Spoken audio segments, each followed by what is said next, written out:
We had a customer come into our Winston-Salem shop. He was raving about our YouTube channel and just loved discovering us and discovering that we were local. He dropped by and brought these gorgeous black cherry Lucchese boots for us to just do the works on. So we're gonna make these things as pretty and cool as we possibly can, so stick along.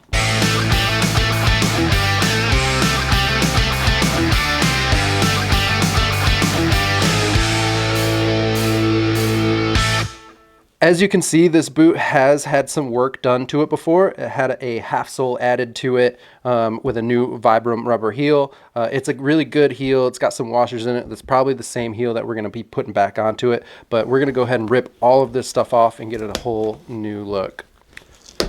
This rubber is just dry, so we're going to have to fight this one a little.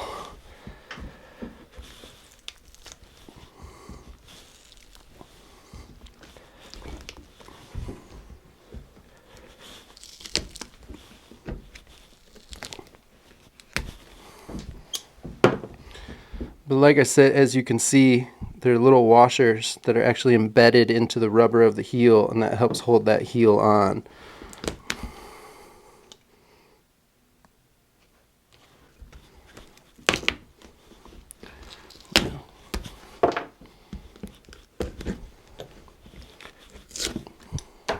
Okay.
Okay, so we have the sole off, and as you can see, we have a leather piece. I do believe there's a shank under here. Yeah, so you got the metal shank with a leather piece over top of it. As you can see, there is no filler. There's no cork, no foam, no nothing. This is just your footbed. This is what's called a hold-fast type construction, where there's no gemming, no canvas around that edge there. It's all, the welt is actually just sewn right to that footbed. You can also see that you have wood pegs right through the waist area here that held that sole on. I'm not going to be able to redo that because I'm not going to be able to hit those holes. So we're going to, when we go to attach it, we're going to attach it with some brass tacks through there to really clinch and hold that all together. Okay, so since this is a hold-fast construction, there's actually a cut into that footbed right along through here that I have to lift up. And so I'm going to get it wet so I can lift that. So we can get this welt off of here. You got to be gentle and careful so I don't tear any of this. I'm just going to put up a fight. So you can see down underneath that flap where those stitches are. That's what we need to get to.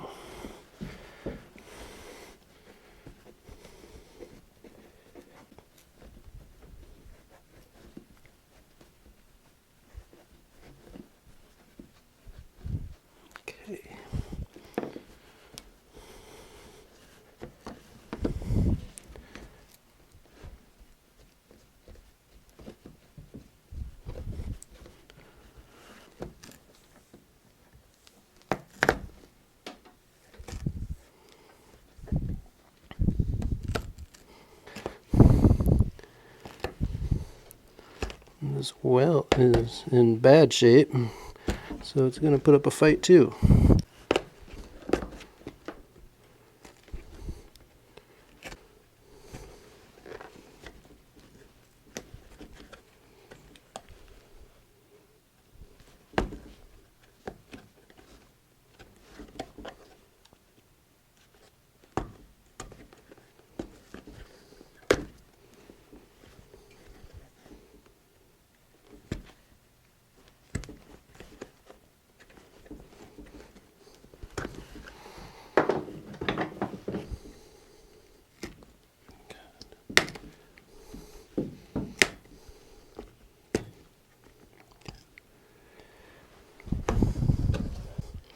I like it better on the boots where it all comes off in one single pull.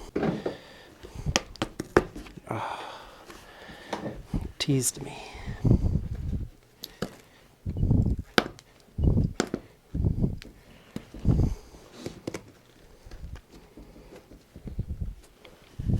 This is one of those jobs where you need 3 hands.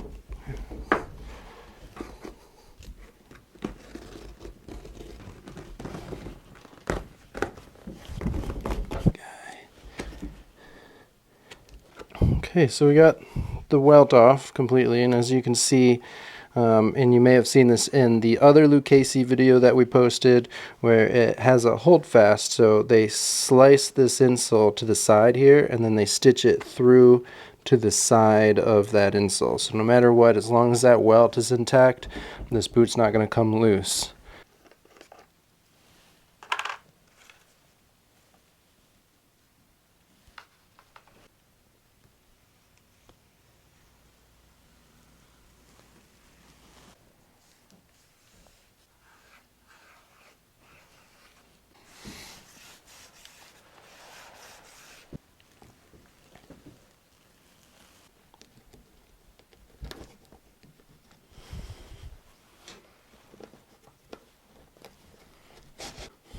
So the biggest difference is that the holes can be easier to find. So I'm aiming for these holes on that side there. Now when they make these, it's usually all welted by hand, and they use a curved awl that comes from the inside that goes out. And I'm using a straight jerk needle is what this is called. So it makes it a little bit more difficult to get through there, but totally manageable.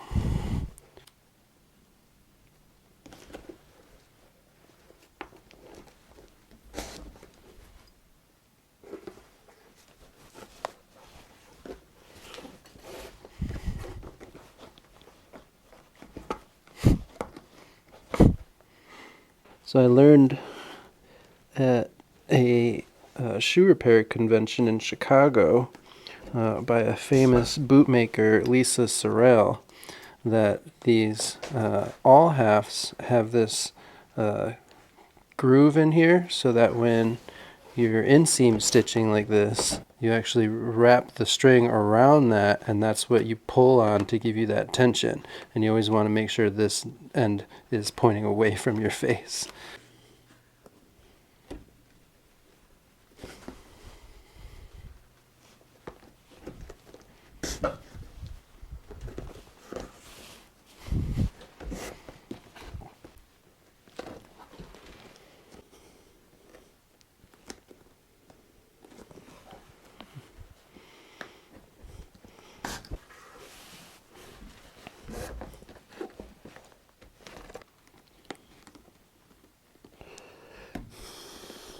Okay, so as I get closer to the bend of this toe here, I gotta be a little bit more mindful about keeping this welt flat, so that way it doesn't fold down like this and then I have to turn it. So we're gonna try to keep this as flat as I can. Tony showed you in one of our other videos how he likes to do it. He kind of just holds it up, but what I'm gonna do, I'm going to wet it a little bit just in this section.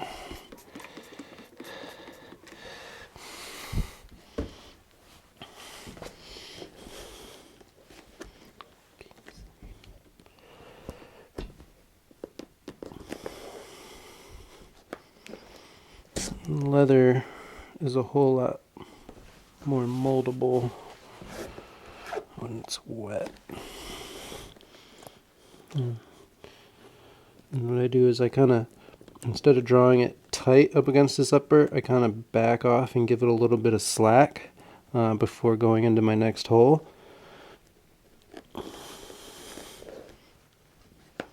That will help not let it be so tight up against that. And then once I get it all finished and around, what I'll probably do is I'll end up wetting the whole welt and try to hammer and flatten this out just a little bit more. That way, you know, it's flat when I put that sole on instead of trying to flatten it out after that sole is on.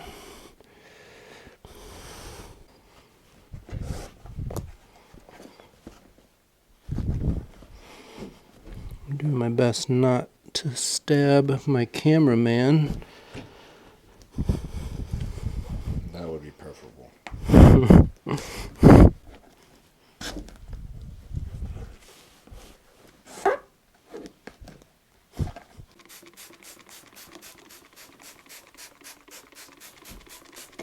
Kind of work it a little flatter.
You know, cement won't stick where cement ain't at.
Okay, so on these machines, it is adjustable in a couple of different ways, but one I want to show is just your stitch depth, and so how far away it is from the upper on that well. And we want that stitch to land in the center, if anything, a little bit closer to the upper, because I'm still going to sand and trim all of this up.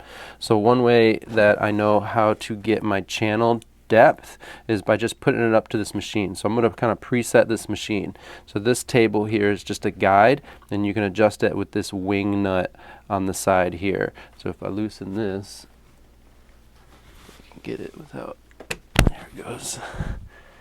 And so you can move this back and forth. So I'm going to kind of set this in place, and I'm going to tighten this a little bit. And what I'm going to do is I'm going to roll this machine over so that this all comes up, and that's going to let me know where it's going to strike. So I'm just going to kind of bump that up, and it'll give me a mark on my welt, and I can see where that stitch is going to land. That's a little bit too close to that upper, so I'm going to back that a little bit off, a little bit closer. There we go, and that should be it.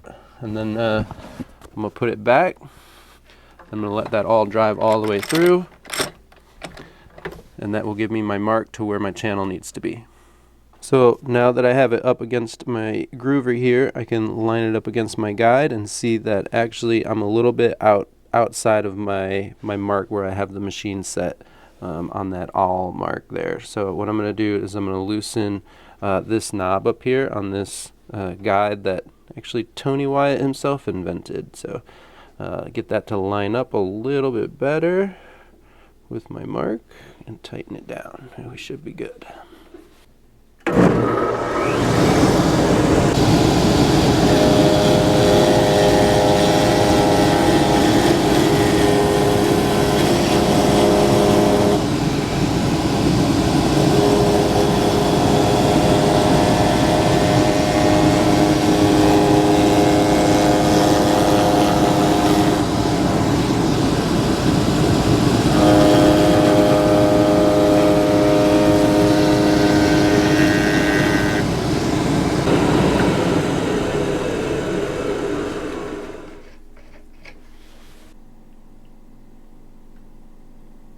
So one thing that's really cool about this black cherry is that it's got red undertones and then black over top of it. So as it wears, as the customer wears it, more and more red kind of shows through, and it's really cool. So I'm going to do something very similar to the sole here. So I did a red base, and now I'm going to put some overspray in black. So I'm going to get some black into this channel and get some black in here and try to mimic as close as I can that black cherry look.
One of the keys to getting a nice smooth finish on your heel and edges is water. The leather will sand a whole lot smoother when it's wet.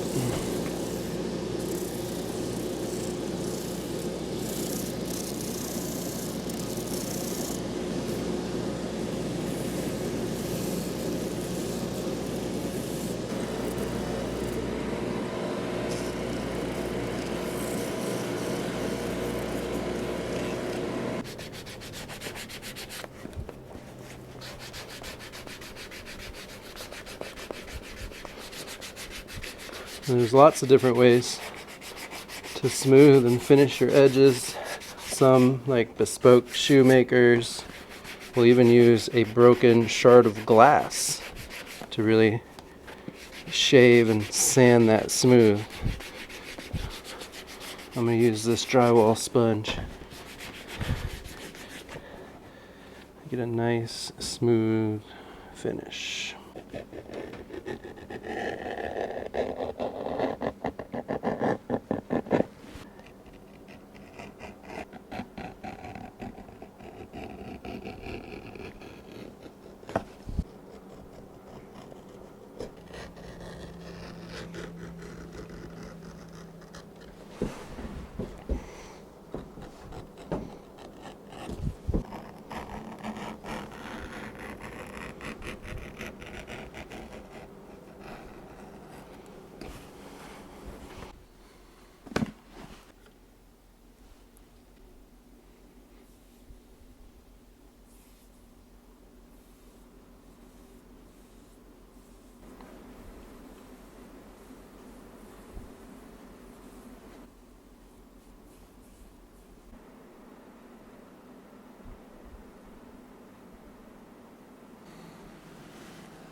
We get a lot of questions on what to use on exotic leathers as far as cleaning and conditioning, and we've been using this Angelus cleaner for a little while now in our shops, and we really like the results. It's a cleaner and a conditioner, so I'm just going to spray this on here, lather it up, and get these things to shine nice.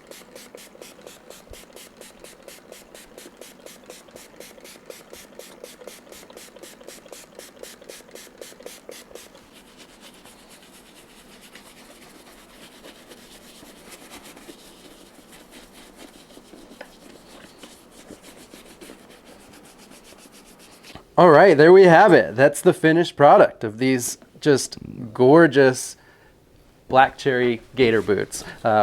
As you saw, we did that really cool red and black finish to kind of tie in with the red and black cherry of the upper. And I just love the way that these came out. You saw we did the double row brass nails in there. It really pops against that black waist. I stamped my signature on the waist area there, and I love this. And we didn't have to do too much to the uppers because one of the things about that black cherry is that patina, so it's almost a sign of longer life the more red that's popping through there. So we just gave it a nice clean and condition and shined these things up. I hope you guys really enjoyed this content. We got a whole lot more coming, so be sure to subscribe, like and comment what you thought. Maybe even drop a comment on something that you'd like to see or something that we can do different or better even. So we'll see you in the next one.